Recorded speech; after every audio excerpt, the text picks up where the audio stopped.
as of Monday, the 15th of June, face coverings will become mandatory on public transport.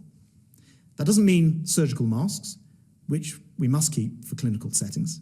It means the kind of face covering you can easily make at home. There'll be exemptions to these rules for very young children, for disabled people, and those with breathing difficulties.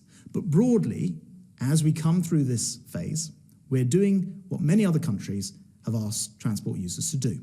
And as passenger numbers increase, and we expect this trend to continue, we need to ensure every precaution is taken on buses, trains, aircraft, and on ferries.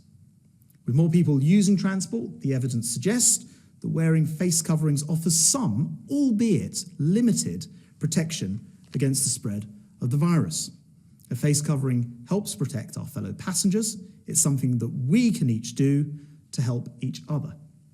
And whilst it also remains true that measures like maintaining social distancing, washing your hands remain the most critical things to do, we also know on public transport, keeping 2 meters apart is not always possible at all times. Indeed, the guidance explicitly recognises this fact. So when more people return to the network from the 15th of June onwards, they will be required to wear face coverings on transport network.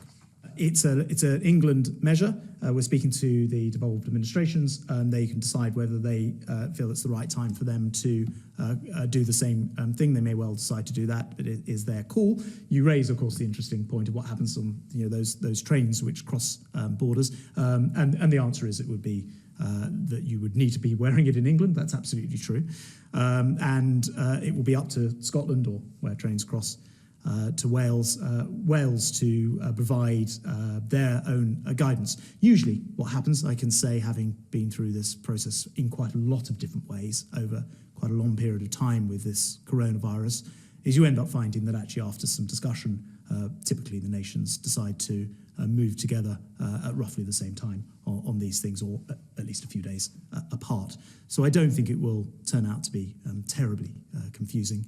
I've spoken to Alok within the last hour. He's doing fine. Actually, he's working today, but just working from home as usual. He's awaiting his test result.